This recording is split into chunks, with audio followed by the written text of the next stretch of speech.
स्वतंत्रता दिवस 2020 की आप सभी को बहुत बहुत शुभकामनाएं। हर साल की तरह आज भी प्रधानमंत्री नरेंद्र मोदी द्वारा लाल किले पर ध्वजारोहण किया गया और वहां मौजूद लोगों ने राष्ट्रगान गाकर स्वतंत्रता दिवस के जश्न की शुरुआत की।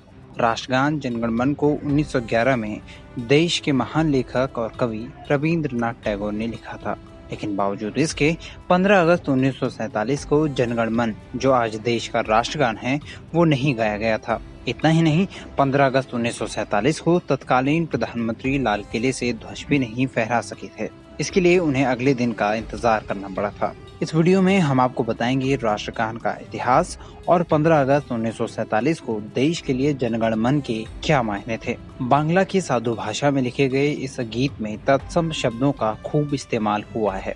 रविंद्रनाथ टैगोर द्वारा 1911 में इसकी रचना की गई थी। बाद में इसका अनुवाद हिंदी और उर्दू में मशहूर लेखक आबिद अली ने किया था। रविंद्रनाथ टैगोर ने ही 1919 में इसका अंग्रेजी अनुवाद किया था, जिसे the morning song of India के नाम से जाना जाता है। आजादी के बाद से हर साल स्वतंत्रता दिवस पर भारत के प्रधानमंत्री लाल किले से झंडा फहराते हैं, लेकिन हमारे पहले स्वतंत्रता दिवस यानी कि 15 अगस्त 1947 को ऐसा नहीं हुआ था। अगर लोकसभा सचिवालय के एक शोध पत्र के माने तो तत्कालीन प्रधानमंत्री जवाहरलाल नेहरू ने 16 अगस्त 1947 को लाल किले से झंडा फहराया था। भारतीय डाक विभाग के शेखर चक्रवर्ती ने अपने संस्मरणों में लिखा है कि 15 अगस्त 1947 के दिन राष्ट्रपति भवन के लॉज के सेंट्रल रूम पर सुबह 10:30 बजे आजाद भारत का राष्ट्रीय ध्वज फहराया गया था। राष्ट्रपति भवन में, जो तब वायसराय लॉज के नाम से जाना जाता था, वहां आजाद भारत का ध्वज पहली बार फहराया गया था। 15 अगस्त 1947 को देश का कोई औपचारिक राष्ट्रगान नहीं था। कई मीडिया रिपोर्ट्स में बताया गया है कि देश के आजाद होने की पूरी प्रक्रिया के दौरान 14 अगस्त 1947 की रात जब संविधान सभा पहली बार बैठी थी, तो उसका समापन किया गया था जनगण मन से।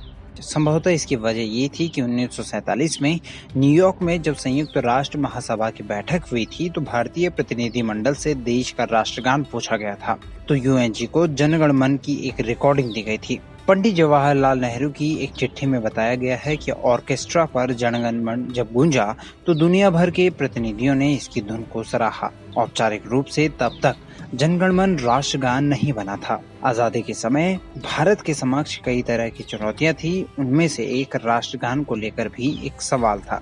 24 जनवरी 1950 को भारत के संविधान पर हस्ताक्षर करने के लिए सभा बैठी। इसी दौरान प्रथम राष्ट्रपति राजेंद्र प्रसाद ने आधिकारिक रूप से जनगण मन को राष्ट्रगान और वंदे मातरम को राष्ट्रीय गीत घोषित किया था। राष्ट्रगान को लेकर कई तरह के कानून बनाए गए हैं।